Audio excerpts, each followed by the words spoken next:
Okay, hello, folks. My name is James Bach, and I am here to talk about the future of software testing. I've decided to talk about this by looking at the past, mainly the past. So here I go. I'll click on this button, and hopefully you'll see that. All right. Well, I should say a little about where I'm coming from. I have been in the industry for quite a while. As I reckon it, the first solid talk about software testing was published by Jerry Weinberg in 1961. He was also involved in the very first test team in 1958. And it's when I prepared this graphic for the first time, it was 2021. So it's a nice span here. Right in the middle of it is 1991.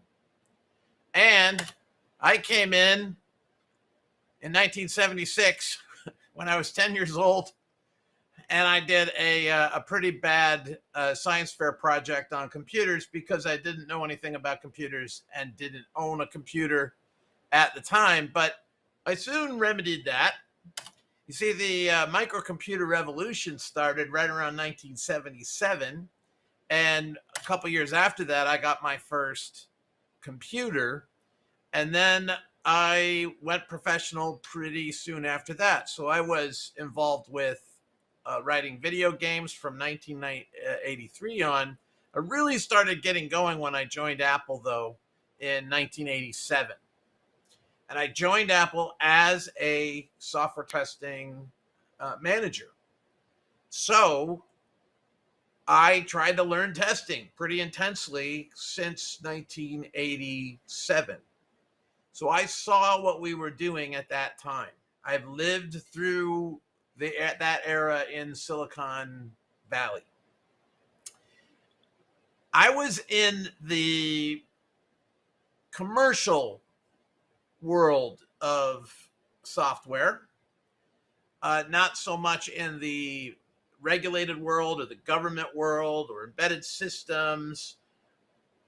Being in Silicon Valley, being at Apple, and then later at Borland International, I was focused on selling software products, developing, testing software products to be sold on the open market. Now, the 90s were a really exciting time because we were breaking away from the old ways that people had thought about testing, which was very rigid at that time. And we were trying to break it up and introduce humanity and learning and exploration into software development at that time. That was where Agile came from. Agile was created by other people than me, but they were doing the same kind of thing that I was doing. We were rejecting certain old-fashioned ways of trying to formalize everything and lock everything down, and we were pushing back on that, saying we need flexibility. We need the opportunity to experiment.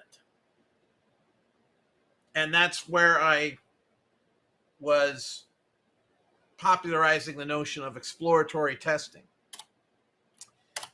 So the Agile era begins right around 2001, which was also the same year that I was writing my first testing book.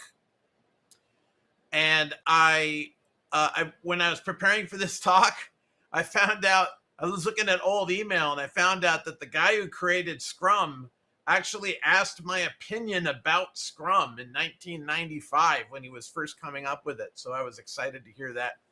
I was invited to the Agile Manifesto meeting, but I didn't go because my wife thought I needed to rest instead of be part of history. The ISTQB was created right around 2002 or something, 2001, 2002. And I was opposed to it from before they even got started. And I've been criticizing them ever since. Right around 2013, DevOps and shift left began to be very important. So I've seen all this stuff, and I've got some news for you about it. Okay, let's come back to here. Okay, here are two advertisements. Well, one of them is an advertisement. The other one is a column. But here are two pieces that were published in InfoWorld in 1986 and 1988, which I saw in 1986 and in 1988. I saw these, I read these in InfoWorld.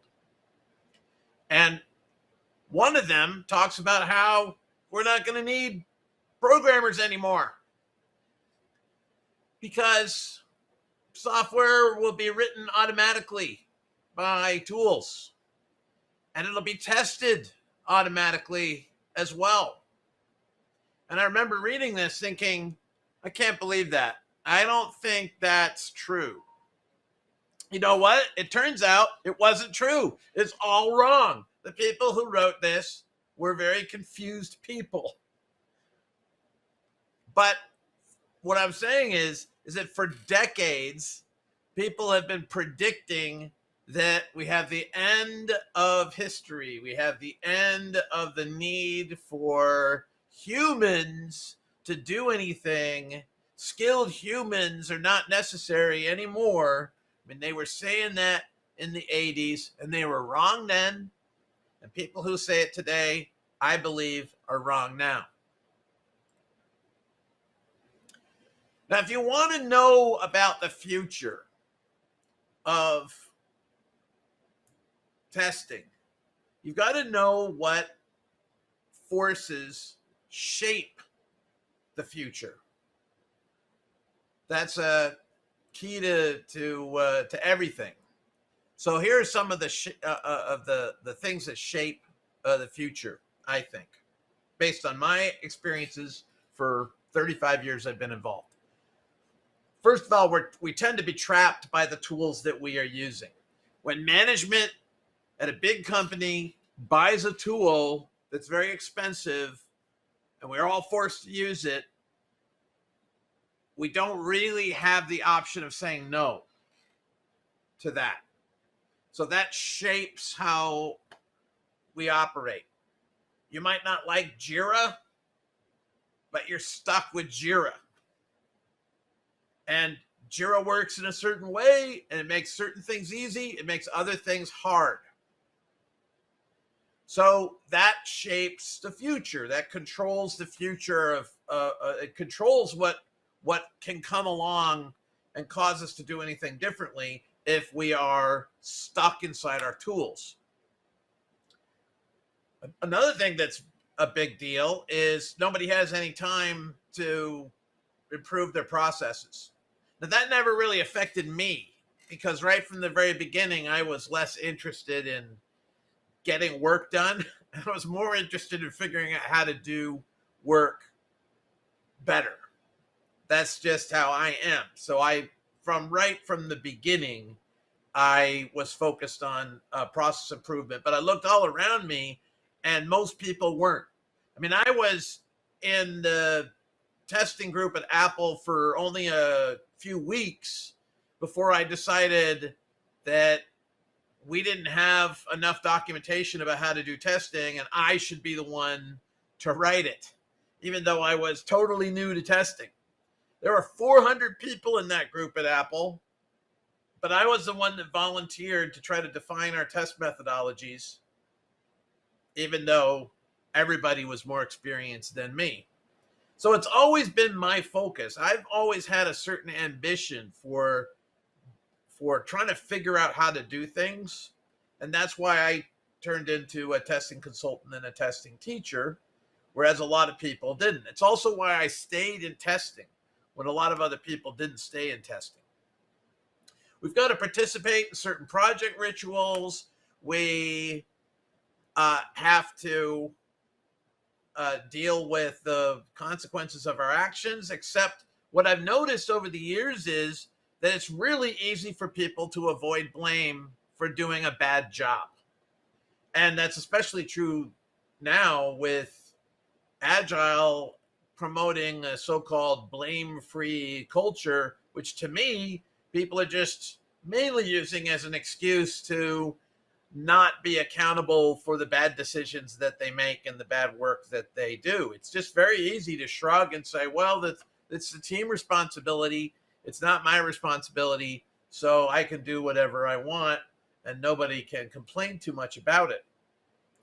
So I saw managers 30 years ago who were completely incompetent at their job, and they would just get promoted and they'd go to other companies and they get richer and richer, and they were objectively awful at their jobs, but they were very good at deflecting any responsibility for any of the mistakes that they were making. So that's just one of the issues that's shaping software testing culture, is that bad ideas don't get stamped out, because there's no mechanism for stamping out bad ideas. Meanwhile, code is considered real, but what we do in testing is not considered real unless we write code. So people who do automation are considered more real as testers than people who do critical thinking, for instance. People with coding skills, I have coding skills. People with coding skills are considered more prestigious in our craft than people without coding skills. I think that's wrong. I have coding skills, but I don't think that that should mean that I'm taken more seriously as a tester. But that's the way it is, because code rules in our world. And testers are expendable. Coders are necessary for projects. Testers are, by contrast, considered to be expendable. So we've always been outsiders. This is true 35 years ago. It's true today. We always have to kind of fight for relevance. And testing is easily faked. That's another problem that we have to struggle with. If you work really hard to do good testing, it can be a source of major resentment when you realize, you look around you and you realize that it's possible to write a bunch of useless test cases and get full credit for testing well, as if you were doing a good job. It's hard for people who don't know about testing to tell the difference between a good tester and a bad tester. It's another one of the things that is shaping our craft right now. Meanwhile, technology is changing all the time, and experienced people keep leaving. Hey, here is a slide that I used in 1999. In 1999, I made this point that testing is probably not going to change very much, because people come into testing and then they just leave a couple of years later. They go on to do other things. And then the new people who come in, they don't know anything. So there's not a lot of energy pushing the craft forward unless you stay in a field for a long time and keep improving yourself and learning and growing. Where is the impetus? What's forcing you to get better and better? I'm definitely better at testing than I was in 1995. I can speak better about it. I can talk about more kinds of tools, more kinds of techniques. I can explain exactly how I work. I've worked in more industries now. I've worked in the medical device industry now, the embedded systems industry, as well as video games and e-commerce. I've been in a lot of different parts of the industry. I've taught in 26 countries. That takes time. It takes time to go around and see things. But if people keep leaving the industry, then it's very hard for evolution to happen. Well, I have a history of speaking about the future of testing. I look back in my archives, and the first time I tried to predict the future was in 1999. And then I have on a regular basis done talks about the future of testing. And here are some things for you to know. All of these things, exploratory testing, GUI level automation, complex automation frameworks. Have you heard of keyword-driven automation, data-driven automation, using spreadsheets and spreadsheet-like documents to define test cases? Testers being integrated with development. Have you heard of that? Yeah, we had all of that at Apple Computer in 1990. 1990. That's not something that came in 2010 with shift left and all that. It's something we were doing 20 years before 2010. In 1989, Apple Computer made a big move to disband its big testing group. We had 400 people in one building doing testing. And while I was there, they disbanded that group and put all the testers onto development teams. So that's not a new thing. And my team at Apple in 1988 constructed keyword and data-driven automation because I had this idea of using spreadsheets. Now, I must have been, spreadsheets had only been invented in 1982. So I must have been amongst the first people in the industry to think, hey, let's define our test ideas separately from the code. And that way we don't have to keep updating the code when we're updating our automation, because we could edit our test case ideas right here in the spreadsheet. So that was an idea I had, and my team implemented it. I'm sure other teams at Apple must have been thinking the same thing, although I never saw anyone else do that. I don't for a moment think I was the first in the industry to do this, but I was among the first. But there are lots of people who seem to think that that kind of testing didn't exist until 2010 or 2005 or something like that. That's just wrong. How about stand-up meetings, paired programming, DSLs, market surveillance used to drive process improvement, all that stuff? We were doing it in the Borland C++ team in 1993. We were getting the developers and the testers together, testing the code very early on. As soon as there was anything there to do, we had developers doing paired programming. In fact, I heard about paired programming at Apple a couple of years before, but I don't think anyone at Apple was doing paired programming.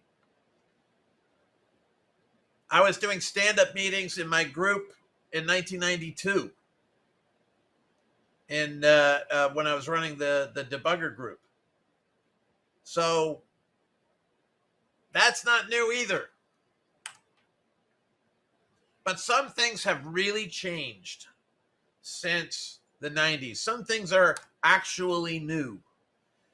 For instance, it's no longer common to have big test groups with test managers. Test managers have largely gone away. Most people now explicitly work in an Agile context. We were doing stuff that was very much like Agile at Borland in the early 90s, but not a lot of other companies were doing that kind of thing. Continuous delivery was never a thing in the industry back then. It's a big deal now because of the internet, which we didn't have much of back in the early 90s. So that meant that I always had a bunch of time that I could test. That was built into the process. Now testers are under tremendous pressure. And since they don't have time to test, everyone says, well, you got to automate. You got to automate everything. So automation is now becoming a real kind of abusive part of testing now. People trying to drive human thinking right out of testing. And this is related to the fact that a lot of companies these days, more companies these days, are actively hostile to the idea of dedicated testers in the first place, which means that testing is in danger. Testing culture is in danger of going extinct in some parts of the industry in favor of coding culture. A more positive thing is that back in the 90s, we didn't have very effective ways to share knowledge. But now we've got YouTube, we've got social media, we've got all kinds of online forums. We have this. I mean, look at what I'm doing right now. I'm sitting here in Washington State speaking to people in Ukraine and elsewhere. So this is amazing. We did not have that back then. So that's good. We also have an amazing free software ecosystem, which we never had back in the 90s. So there's incredible amounts of different kinds of tools that are available to me that I can build off of. And also new software is being built off of these frameworks as well, which means that we can be familiar with these frameworks and be better able to test with them. Certification is a bigger deal now. It was not not anything important back in the 90s, but it's become something that's sort of important, but it's important in the way that COVID is important. COVID doesn't make you a better tester, and neither does certification. I don't recommend certification, and I don't recommend getting COVID. People do it because they have to do it for work. That's usually what it is. So 20 years ago, I made some predictions about how testing was going to end up, and I was wrong about some things. I didn't realize that the ISTQB would become something where testers would feel like they have to fork over money to the ISTQB in order to get work. Now, I'm not certified, and a lot of my friends aren't certified, but a lot of testers feel like they need to be, or else they will not be able to get jobs. By the way, you will be able to get a job even if you're not certified. It's completely unnecessary to get certified as a tester. You're just giving your money to a bully whenever you do that. I didn't think that there would be anything like Agile or DevOps that would come along and substantially change the environment in which we tested, but it did happen. Agile is a different kind of context, and it has swept through the world. And this is, you have to learn about it, and you have to cope with it in order to be effective as a tester. So I have a testing methodology that I teach, but I always have to be ready to talk about how this works in an agile context. And same with DevOps, which is becoming more and more important. I thought 20 years ago that skilled testers would become a united force. This has not happened. It almost happened, but the culture of agile development has prevented skilled testing from becoming a real accepted thing, because the agilists don't believe, they fundamentally don't believe that testers are important. They talk about testing, but they don't actually understand what testing is, in my view. And I hear them talk about testing from the perspective of someone who studied testing for 3 decades. I don't recognize them as talking about testing in the same way that I understand it. And of course, when I argue with them, they say, oh, well, you're the one who doesn't understand testing because you're old. Only the young can understand our rock and roll music. Now, 10 years ago, I made some predictions. 10 years ago, we had the strongest test community ever amongst the context-driven testing world, which is the world that I belong to. We had several different context-driven conferences. We had lots of interesting thinkers talking about techniques and ways of learning testing. But that kind of got shattered when DevOps came along, and the whole idea of shift left has kind of actually pushed interest in testing down. So you have situations like, Facebook famously saying it doesn't really have testers. Google fired a lot of its testers. Atlassian seems to be proud of not having testers, although I understand that they started hiring testers back again after they got rid of them. I've had a few clients who management decided we don't need testers. They got rid of their skilled testers, and then that didn't work, and they hired testers again. I have one client who has gotten rid of the testers, hired the testers again, got rid of them, and then hired them again over the course of 10 years. Like a cycle, like some kind of weird myth, Sisyphus myth that keeps playing out. In all of these years, I and my colleagues, we have come up with quite sophisticated ways of talking about testing. We've refined our vocabulary. And we feel kind of like Jedi Knights. We can do magical things in some sense. But there's not very many of us. And it turns out it's hard to sell skilled testing because it's hard for people to see skilled testing. You can see skilled development because software gets created. It gets created relatively quickly. It seems like it works. Development results in tangible outcomes. Good testing doesn't lead to tangible outcomes. Good testing leads to knowledge, information about risk, and all of that is ephemeral. So it's an inherently difficult sell. It's kind of like selling diet and exercise as a way to avoid getting heart attacks. It's hard to see how diet and exercise helps you not have heart attacks. It's hard to see that. So you just shrug and go, well, maybe it doesn't make much difference. And then you get a heart attack. And then you go, oh, I guess I should have had better diet and exercise. I'm at an age where this really matters. My older brother just had a massive heart attack a few weeks ago. My younger brother and I both have very high blood pressure, and we've been doing things to bring our blood pressure down. I'm on drugs now to lower my cholesterol. I'm trying to take this stuff seriously.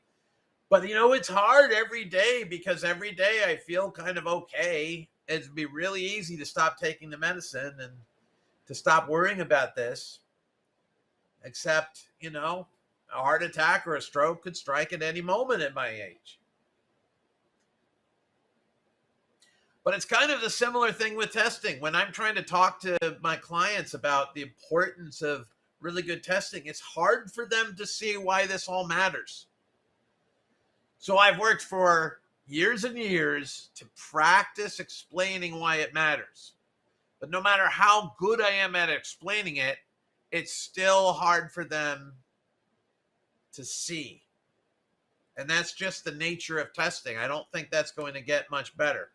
I think right now the testing craft is like a desert planet in Star Wars. I think we've got the coders that have colonized our testing planet. The society has been all disruptive. It's now like a party scene. It's like the Wild West. There are some Jedi Knights around who really understand testing, but it's hard to find them. Sometimes they just are quietly doing their business in a corner somewhere. You can become good at testing if you work at it, but you won't get a whole lot of support. Whereas a lot of people just want to get a job on the Death Star, you know, sweeping floors or running their big laser. And everyone is really obsessed with robots and droids. That's how it feels to me like now. I feel like we're in Star Wars. And I feel like the more that the people who are obsessed with automation try to squeeze humanity out of testing, the more software quality slips through their fingers. Now, if you do want to be a part of the skilled future of software testing, which I'm saying is always going to be a small group, it's never going to be very popular. But if your self-respect calls you to be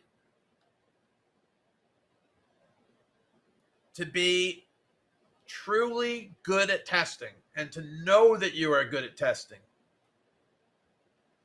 then there's some things you can do. There's a lot of bad testing folklore out there.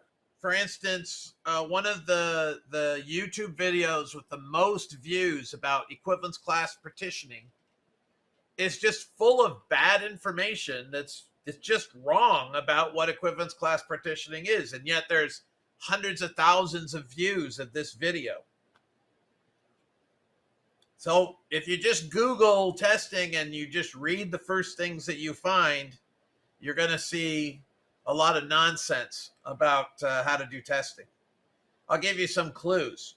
If people talk about writing test cases, they don't really understand testing. It's very, very popular to talk about writing test cases. But writing test cases is like talking about government in terms of writing laws. Being good at government does not mean that you write a lot of laws. Your job isn't to write laws. Your job is to lead. Your job is to understand people and understand different groups of people and the problems they have working together and to try to craft solutions. Writing laws is a small part of that. Similarly, I don't write test cases. I do testing.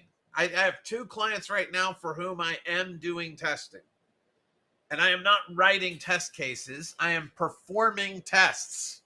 I am developing test tools, test data, test code. But you can go online and you could be forgiven for thinking that all testers do is write test cases, and then if you're really good, then you automate the test cases. Stop thinking that way. If you want to be truly good at testing, where you're finding bugs before other people find them, you need to study critical thinking. You need to become fast at learning technology, good at social skills. To do this, to work toward this, is a kind of asceticism. That is to say, it's a kind of self-denial. It's a kind of rigid training process, because you will not be encouraged by other people to learn this stuff. If you want to learn certain kinds of mathematics, for instance, that will help you be a better tester, very few people are going to encourage you to do that. What they're going to encourage you to do is learn Selenium, is to learn Python, which, I mean, those are not bad skills to know. I program in Python. I use Selenium from time to time. It's just that that's not the essence of testing. Those aren't the universal skills of testing. The universal skills of testing, the skills that I developed in myself in the mid-90s and have been using over and over and over again, have very little to do with technology. They have to do with systematic thinking, systematic criticism, the ability to put my thoughts into words, the ability to construct diagrams and documents that explain things, the ability to train other people in these ways of thinking. Those are the things that I keep coming back to. The ability to interview people, to ask questions, ask the right questions at the right time. The ability to see what's really going on a project, not just what people say is going on.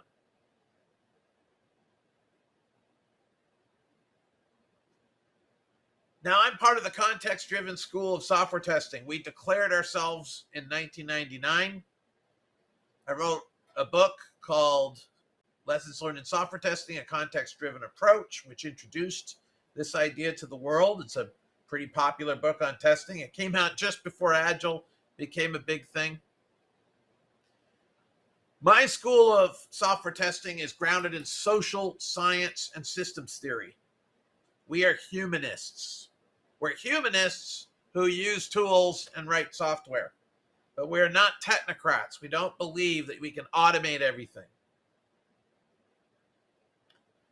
One of the key discoveries that we made back in 97, Kem Kainer started a little group of people who met regularly and shared their experiences in testing. And we found out that this is the most concentrated, powerful way to learn about your craft.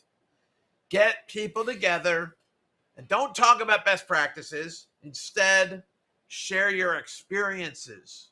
Share your examples of your work. This is what I teach my clients now. I deploy this internally at various clients that I have. I get them to come together and share examples of their work in a facilitated environment. It is such a fast way to get better at your craft. And you can do this, each of you can do this yourself by getting together with your friends, finding friends, colleagues who may work at different companies, getting them together, meeting regularly. There's a group of testers I meet with every Friday. We call ourselves the band. There's a particular tester that I meet with each Saturday. He's in Bangalore. I'm in the United States. We meet once a week and we test something together once a week. Just practice our testing. Another fellow tester, I get together with him also once a week. But what I do with him is we learn mathematics. We're working through a mathematics book together.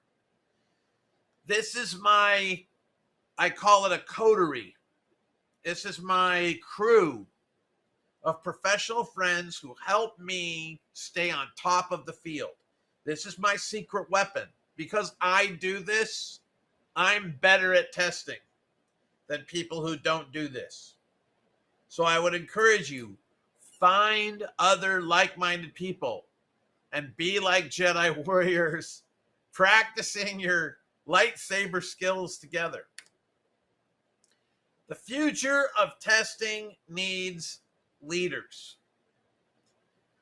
Now, I can't tell if my picture is covering up this text, but in 1999, I wrote in an article in Computer Magazine that technological advances and legal and consumer interests will affect the future of software engineering and the future of testing.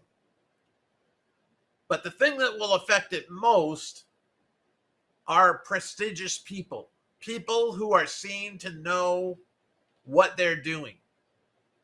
So if you want to affect the future, become someone who other people consider to be an expert. And the world is open to you. There's nobody who is stopping you from becoming the expert you want to be and then talking about what you think, how you think testing should be. And the way you think testing should be might be very different from how I think it should be. So maybe we'll have an argument on LinkedIn. on Twitter. I used to have arguments on Twitter. I don't much anymore. But that's how we build the future. You know, have you heard of BDD? Where did BDD come from? Well, a guy named Dan North had this idea about BDD, and he pushed this idea and talked about this idea, and it resonated with people. I don't like BDD. I don't use BDD. But the reason why anyone uses it is Dan North made a case that resonated with a lot of people. I've made proposals and I've talked about things in testing, some of which have really resonated with people. And so they talk about my ideas. I've lost out in some ways and I've gained in some other ways, but that's how it works. People get in and they have ideas and they talk about them.